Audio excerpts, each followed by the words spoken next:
game makers. I'm a guy called Joe, and this is part 4 of our tutorial, or more like it's not really a tutorial because I don't really know what I'm doing, but it is part 4 of me walking through the getting started guides on the Ourcade blog for Phaser 3 and modern JavaScript.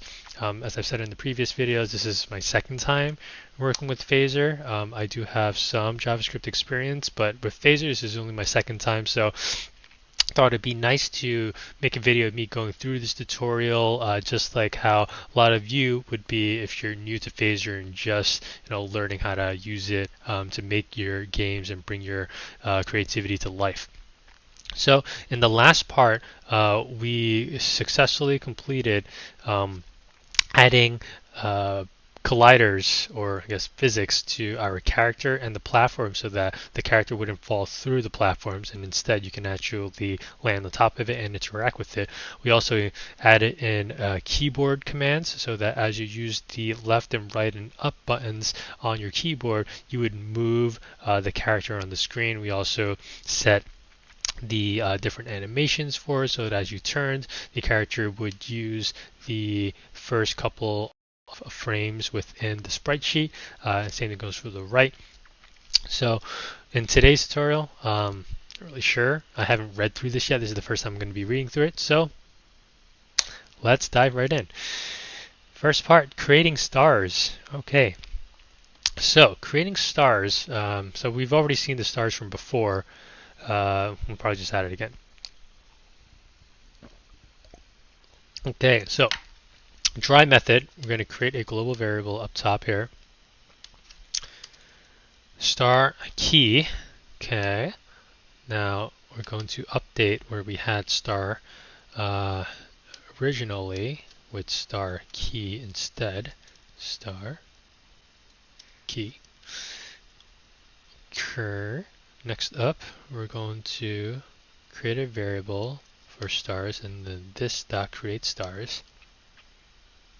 I don't know about you guys, but since this is part 4, I'm already kind of getting used to everything that's going on here. So we're declaring variables and we're setting them to functions that we're going to add on below. And then also this one, add collider. So this is very similar to what we did with the player, where we added the collider between the player and the platforms. We're going to add it with the stars. So it's clean code. Let's make a separation there. So we have our colliders, then we have our input keys. Okay, and then of course we need the create stars function. Let's put that a little below. Let's put it below create players. I don't know if that actually does anything, but I feel like having update higher. I don't know if it does it reads it linear or not. I don't know. Let's just be safe. So let's read through this code, yeah. So create stars. It creates the local variable stars, and then it adds physics group star. We're going to create, okay, so it's going to repeat this 11 times. So we're going to create a star 11 times, and then we're going to set the difference, the positioning of it, 12 to start off 12 x and 0 y. So that should be, I'm not even going to try. We'll just run the server and see where it shows up. And then step x 70, I don't know. Let's see, stars, children, iterate. Okay, so this is the stars group. We're going to iterate on each one, so it's kind of like a loop. Child.set bounce, y, phaser.math float between. Oh, interesting. So what does this mean? This, just trying to read it myself, it looks like set bounce is going to be phaser.math.float between. So it's going to select any value between 0.4 and 0.8.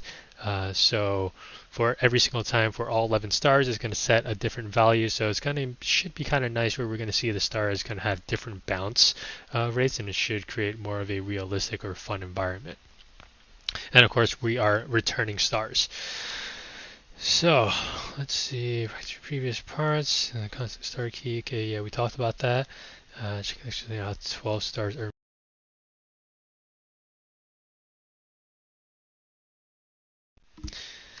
Okay, well, why not? Okay, so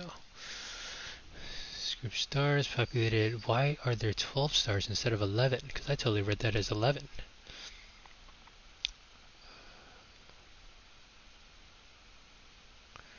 Oh, interesting. Because it creates one child automatically, repeating 11 times means you get 12. Okay, so that makes sense. Okay, so it's like you have an original and then you repeat the original 11 times, so it makes 12. That makes sense. Okay, so let's see what happens here. So we save that and let's do npm run start. It's going to boot up the local server. I already have this window open from the last part. Let's do a hard refresh.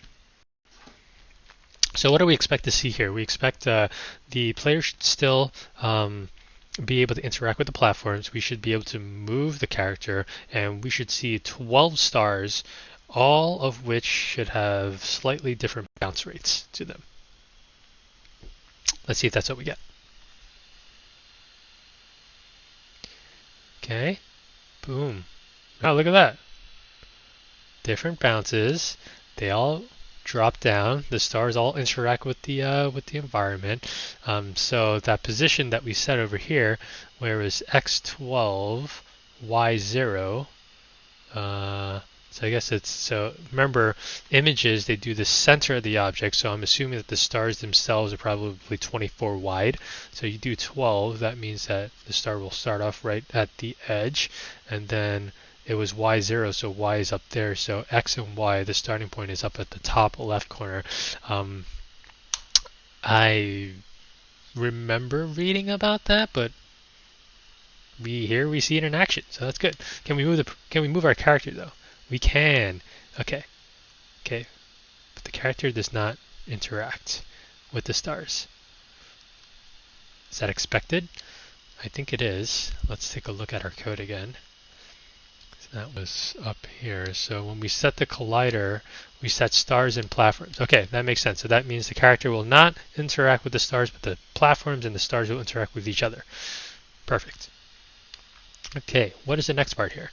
Collecting stars. Oh, collecting stars. So we're going to handle collecting of the stars. So let's see. Physics, add, overlap. Okay, all right.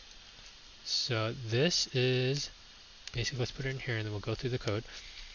So instead of a collider where I guess you like bash against each other, overlap is when the character overlaps on it or covers it or whatever, or something happens there. This dot player with the stars, and then it's going to call this function collect star, and I don't know what the rest of that means. So, and then we're going to add this function here. Let's add that function similar to what we did with the create stars. We're going to put this below.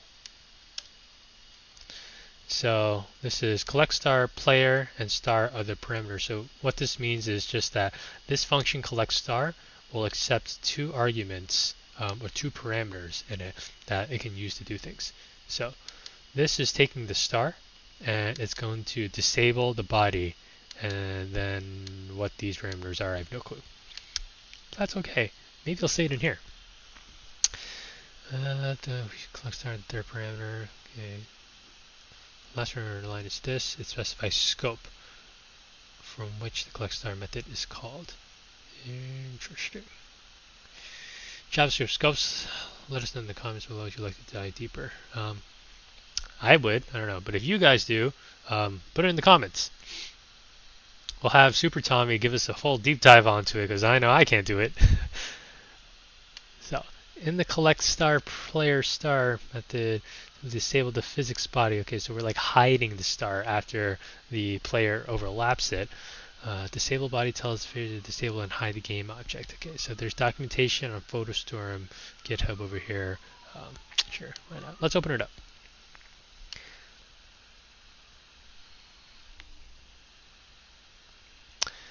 Okay, so this is disable game, disable body. Oh, I see. Okay, so there's two things that go into disable body: disable game object and hide game object. So we set both to true. which makes sense. Okay. And then now we're gonna create a score label. Let's test this first. Yeah, so let's save this code. We're gonna refresh our local machine. Let's see how that works.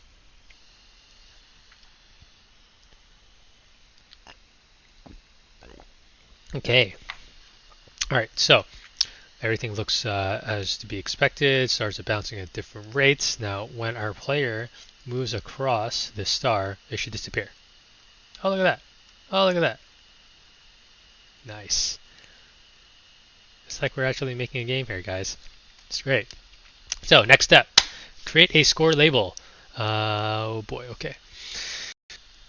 So we want to show the player score. Makes sense. It's like, we play video games. We know they have those GUIs or HUDs? Whatever it's called. So we're going to create a score label. We're going to create a new thing, source UI score label.js. Okay, so we're going to go to source. We're going to create a new folder in source. Hold up. Let me make sure I'm clicking on the right thing here. In source, create a new folder called UI, and then within UI, we're going to create a new file. What was the file called? Score label.js. Okay, new file, score label.js. Okay, and then within that, we'll just copy and paste all of it.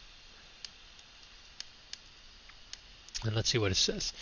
So, we are importing Phaser. Makes sense, library. We're going to create a global variable called format score. Okay, and then that sets it to something, score. Okay, sets it to a text score, colon score. Then we're going to add stuff here, and then this does score equals score. Set score is going to take the score equal to score, which is given to us through a parameter, and then we're going to update the text. And we're going to add points. So this is the function for adding points. It's going to take the current score and plus points to it. And then updating the score text. This is set text format score this dot score. That's a lot of score in there, but let's see. It's not strictly necessary to create separate class or source label. Official guide adds text label to the scene. Okay, so this is just, let's keep it clean, have it separated out, use classes, stay dry. So keeping score. So we have to go back to the game scene now to keep the score. So let's save this and then go back to the game scene file that we have. We're going to import score label. So similar to how we import Phaser, we're going to import score label from UI / score label. So this is just telling us what the location of the file is. So if you have VS Code, it should also tell you, see, what folders you have in that area. So it's UI, and then we're going to slash, and then score label. So then this dot score label undefined, once again, lay it all out.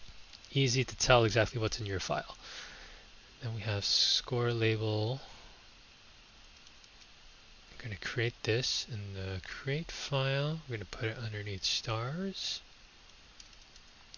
Okay, so what is this doing? So this is the create score label 1616 0.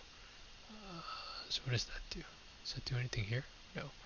It's another function that we'll probably have to add. Okay, create score label. Here we go. So let's put this all the way at the bottom. Actually, should we put it at the bottom? Yeah, we'll put it at the bottom. What is this doing? So this is setting the X position, the Y position, and the initial score. So that would explain why when we set it, it's 16 by 16. So if it starts at the upper left corner, it's going to go 16 down and 16 to the right. So it'll be up on the upper left corners where the score display will be, and we're setting it to start at 0. Makes sense.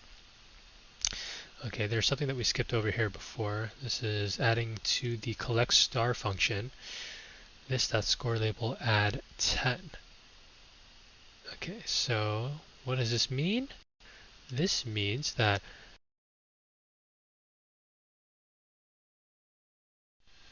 when a player overlaps with the star, not only are we going to remove the star, like hide the body, disable it, we're also going to take the score and add 10 points to it. 10 points to Gryffindor. I'm sorry, I had to do it. But score label, okay, so we're going to add 10 to it. And I think that's it. So here, Super Tommy has also graciously told us kind of everything that is happening here. So, system 49, create score, method used to add existing to the scene. Okay, score label instead of formatting extreme, another application in dry. Don't need the same score text formatting in more than one place. Makes sense. Okay, so just best practices. So, we're going to add 10 points for each star that we collect. So let's save this file, go back to our local, hard refresh. I know this looks like the first thing that we built, but sometimes that just has to do with the cache. So just hard refresh. So score 0, exactly as we expected. We put it 16 up, 16 to the right. So as we go over, that should give us a 10 score. 10, 20, 30, 40, 50, 60, 70, 80. Perfect. Okay, so I don't know, why did we decide to do 12? So the top score is 120. Interesting. But all right, so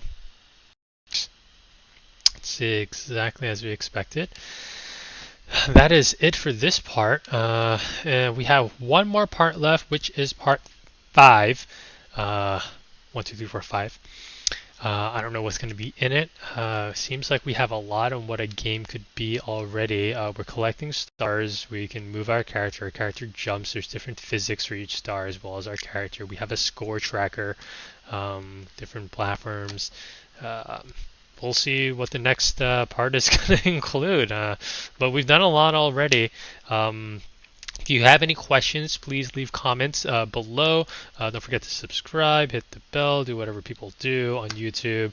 And if you have any questions or have some feedback, please let us know. Me and Super Tommy are very excited to have the Ourcade community, and we want to help everybody make games better or just start to make games. Bring that creativity to life.